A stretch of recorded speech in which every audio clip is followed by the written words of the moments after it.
नमस्कार दोस्तों, welcome to my channel DK institute. तो आज हम बात करेंगे why I am not able to crack any government exam. हर युवा के मन में जो भी एस्पिरेंट है जो तैयारी कर रहा है गवर्नमेंट एग्ज़ाम की और बहुत मेहनत कर रहा है, 2 साल 3 साल हो गए इसको, लेकिन वो एग्ज़ाम नहीं निकाल पा रहा। वो समझ नहीं पा रहा आखिर ऐसा क्या हो रहा है आज कि वो एग्ज़ाम नहीं निकाल पा रहा। इसी के बारे में आज हम बात करेंगे। तो देखते हैं कुछ रीज़न्स जिस वजह से आज गवर्नमेंट एग्ज़ाम निकालना बहुत टफ़ हो गया है। तो दोस्तों, मेरे अकॉर्डिंग ये कुछ रीज़न्स हैं जो मुझे समझ में आए कि ये सब रीज़न्स की वजह से आज गवर्नमेंट एग्ज़ाम एक बहुत टफ़ टास्क हो गया है। तो जो रीज़न्स हैं वो ये हैं: पहला, increase level of competition. Second reason है changed pattern of asked questions. Third reason है increased number of candidates. Fourth reason is excessive online resources which mainly confused online mode exam. Then new techniques, tricks, methods to solve questions. Then time management, overconfidence and less vacancy. दोस्तों, उम्मीद करता हूँ कि ये सब reasons आपके mind में भी होंगे। अगर आपको लगता है कोई और रीज़न है तो मुझे प्लीज़ कमेंट करके बताइए। चलिए बात करते हैं इन रीज़न्स के बारे में। तो दोस्तों, अगर आप देखें आज से 4 साल पहले या 5 साल पहले जो एस्पिरेंट था वो पढ़ाई करता था, एग्ज़ाम देता था, उसका एग्ज़ाम निकलता था। ठीक है, ऐसा नहीं था कि जो उसने मेहनत करी अच्छी खासी और एग्ज़ाम दिया, उसका एग्ज़ाम नहीं निकला। लेकिन आज कंडीशन ये आ चुकी है कि जो एस्पिरेंट है वो मेहनत कर रहा है, पहले की अपेक्षा और ज़्यादा पढ़ रहा है, लेकिन उसको सफलता हाथ में नहीं आ रही। ऐसा क्यों? क्योंकि जो कंपटीशन का लेवल है वो पहले से बहुत ज़्यादा बढ़ गया है। आज पहले क्या था, आज से 4 से 5 साल पहले जो बच्चे शामिल होते थे एग्ज़ाम में, गवर्नमेंट एग्ज़ाम में, वो थे बीएससी, बीए, इस फील्ड के बच्चे थे। मतलब टेक्निकल फील्ड को छोड़ के और फील्ड के बच्चे एग्ज़ाम देते थे। लेकिन आज क्या है, आज गवर्नमेंट एग्ज़ाम हर फील्ड का बच्चा दे रहा है, चाहे वो बीटेक है, चाहे वो पीएचडी है, चाहे वो एमबीए किया हुआ है। अच्छे अच्छे कॉलेजेस से एमबीए किए हुए, बीटेक किए हुए बच्चे भी गवर्नमेंट एग्ज़ाम देते हैं। तो उससे क्या होता है, जो कॉमन ग्रेजुएट्स हैं लाइक बीएससी, बीए, बीकॉम, ये बच्चे बहुत पीछे रह जाते हैं। ठीक है, ये है फर्स्ट रीज़न। बात करते हैं सेकंड रीज़न की। दोस्तों, आज जो क्वेश्चंस का पैटर्न है पूछने का वो चेंज हो गया है। पहले क्या था, आज से 4 से 5 साल पहले जो क्वेश्चंस थे वो रिपीट काफ़ी होते थे। मतलब अगर आप बोलते थे सभी सीनियर्स भी कि अगर आप प्रीवियस ईयर्स के 10 से 12 साल के पेपर्स लगा लेते हैं, किरण की बुक आती थी पहले, किरण पब्लिकेशन की, उसमें क्या था कि जो प्रीवियस ईयर के कंपाइलेशन थे, बोलते थे अगर आपने वो बुक लगा ली पूरी की पूरी तो आपका एग्ज़ाम आराम से क्वालिफाई हो जाएगा, और हो भी जाता था। लेकिन आज ऐसा नहीं है। अगर आप प्रीवियस ईयर के क्वेश्चन लगा के जाओगे तो ज़रूरी नहीं है कि आपका एग्ज़ाम, आप जब एग्ज़ाम देने बैठो तो आपका एग्ज़ाम क्वालिफाई ही हो जाएगा। जो पैटर्न है वो बहुत चेंज हो गया। अगर हम बात करें एसएससी एग्ज़ाम की ही, तो 2017 में पेपर का जो पैटर्न था वो कुछ और था, 18 में चेंज कर दिया, 19 में फिर चेंज कर दिया। बात करें यूपीएससी प्रीलिम की, तो प्रीलिम का अगर आप देखें पैटर्न, तो पिछले 3 से 4 साल में हर साल जो है जो टफनेस है पेपर की वो बढ़ रही है। क्यों बढ़ रही है? क्योंकि जो है जो पैटर्न है वो चेंज हो रहा है बार बार। कभी यूपीएससी कुछ और क्वेश्चंस पूछते, कभी कुछ और फील्ड से क्वेश्चन पूछ लेती है। चलो यूपीएससी तो बहुत बड़ी चीज़ हो गई, और भी अगर आप एग्ज़ाम देखेंगे ना और भी संस्था के, तो उसमें चेंजेस आए हैं। ठीक, जो बच्चे समझ नहीं पा रहे कि आखिर हम किस तरीके से पढ़ाई करें जिससे कि हम उस चीज़ को, जो चेंज आए पैटर्न में, उसको हम सही से हैंडल कर पाएँ। इसके अलावा दोस्तों, पहले क्या था, आज से 4 से 5 साल पहले जो नंबर ऑफ़ कैंडिडेट्स थे शामिल होते थे बच्चे एग्ज़ाम देने के लिए, वो बहुत कम थे, 1 लाख 2 लाख इस टाइप से। आज एग्ज़ाम देते हैं 10 लाख 15 लाख इस टाइप से, मतलब रिकॉर्ड तोड़ते हैं एग्ज़ाम में जो अपीयर होते हैं बच्चे। क्यों? इसका रीज़न है बेरोज़गारी।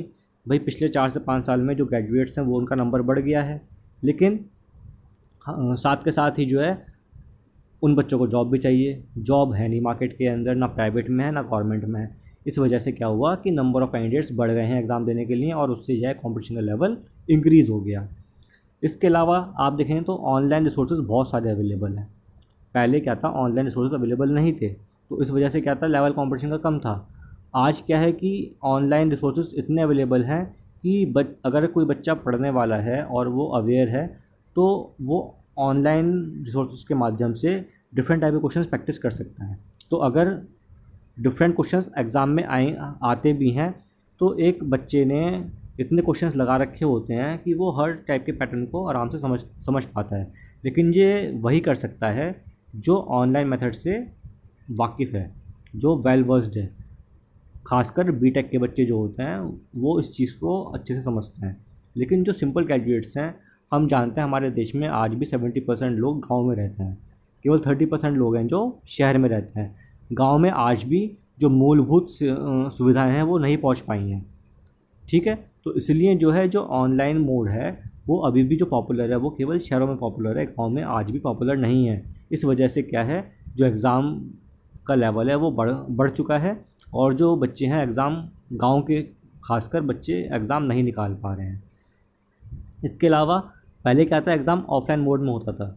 ऑफलाइन मोड और ऑनलाइन मोड में बहुत डिफरेंस है। आज एग्ज़ाम ऑनलाइन मोड के अंदर होता है। ऑफलाइन मोड और ऑनलाइन मोड में जो है हर बच्चा स्विच नहीं कर पाता। जिसको सपोज़ हम जानते हैं कि भाई सीबीएसई बोर्ड में पढ़ने वाले बच्चे कितने होंगे और जो स्टेट बोर्ड में पढ़ते हैं उस वहाँ बच्चे कितने होंगे, कितना डिफरेंस है रेशियो में। ठीक है, और हम 12th तक या ग्रेजुएशन तक हम कॉपी पेन के ऊपर लिखते हैं, कॉपी पर पेन से लिखते हैं। तो हमारा जो आदत है वो वही बनी होती है। ऑनलाइन फिर एग्ज़ाम देते हैं जाके ऑनलाइन मोड में कोई जॉब के लिए, तो ये डिफरेंस आता है।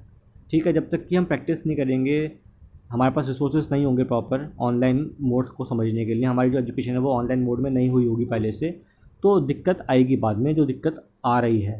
ठीक, इसीलिए जो है जो सीबीएसई बोर्ड के बच्चे हैं, जो इंग्लिश मीडियम के बच्चे हैं वो बाजी मार लेते हैं एग्ज़ाम में, और जो स्टेट बोर्ड के बच्चे हैं या जो गाँव में रहने वाले बच्चे हैं वो पीछे रह जाते हैं। वो जल्दी एग्ज़ाम क्रैक नहीं कर पाते या उनको बहुत बहुत ज़्यादा मेहनत करनी पड़ती है अपेक्षाकृत जो बच्चे अच्छे स्कूल से पढ़ने वाले हैं, अच्छी फैमिली के बच्चे हैं, उनकी अपेक्षा। ठीक है, इसके अलावा दोस्तों इतने टीचर्स आ गए हैं मार्केट के अंदर, या इतने मेथड्स बन चुके हैं, इतनी बुक्स आ गई हैं, उसमें डिफरेंट टाइप की ट्रिक्स दे रखी हैं, शॉर्टकट मेथड दे रखे हैं जो कि हर बच्चे को नहीं मालूम होते। ठीक है, उन ट्रिक्स को, उन मेथड्स को याद करके या समझ के एक बच्चा क्वेश्चन को बहुत फास्ट कर पा रहा है, वहीं दूसरा बच्चा जो है अपना जो कन्वेंशनल मेथड है उसको लेके बैठा हुआ है और उससे क्वेश्चन कर रहा है और वो टाइम कंज्यूम कर रहा है।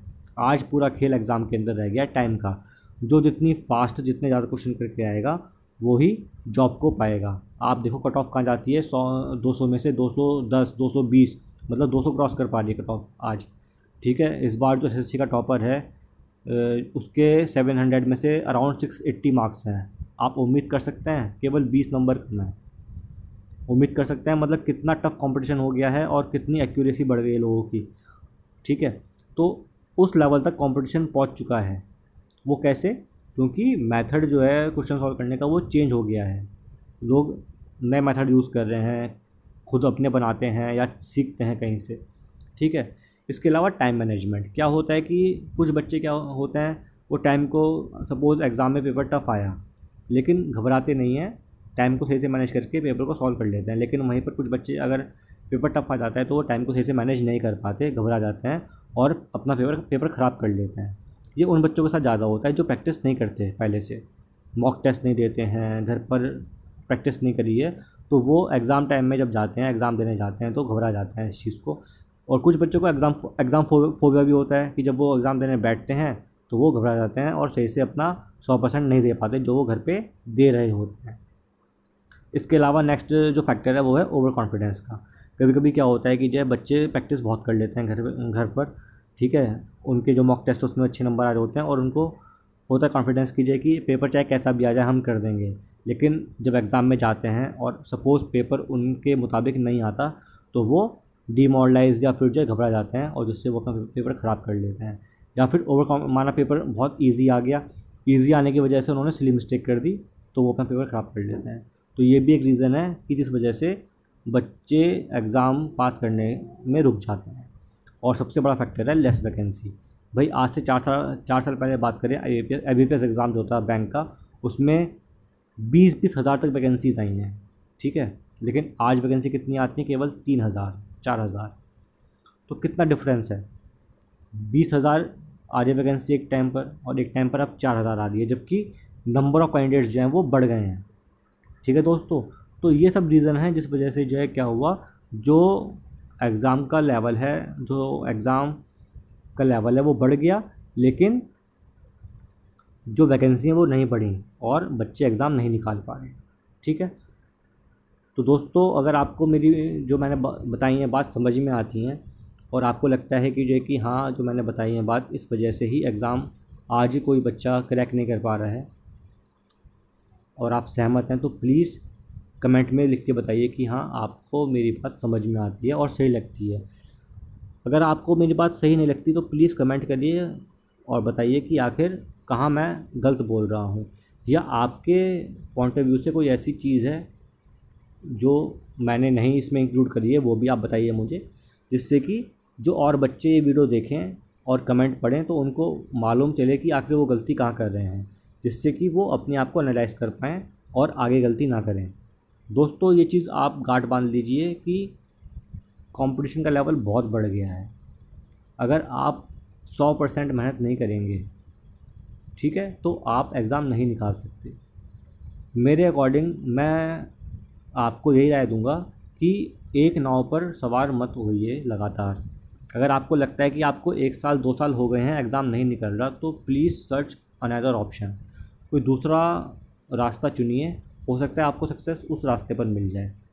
ठीक है, जो आप रास्ता चल रहे हैं और आपको वहाँ सक्सेस नहीं मिल रही है लेकिन आपको वही चीज़ चाहिए, तो कोई बुराई नहीं है। ठीक है, कहते हैं कि देखिए एक टाइम आके वो चीज़ मिल जाएगी, लेकिन अगर वो चीज़ देर में मिले, बहुत टाइम लगा के मिले, तो जो उसकी वैल्यू वो कम हो जाती है, ख़त्म हो जाती है एक तरीके से।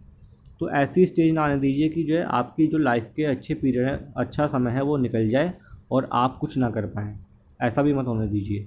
तो हर चीज़ को हमें मैनेज करना है और फिर आगे बढ़ना है, अपने पर विश्वास रखना है, और जो मैंने बात बताई है, जो गलतियां हम करते हैं या जो कठिनाइयां हैं उनसे उनको दूर करके हमें अपना एग्ज़ाम निकालना है, कामयाब होना है। ठीक है, अगर आपको मेरी बात समझ में आई है तो please like this video, share this video and subscribe my channel. Thank you, have a very nice day.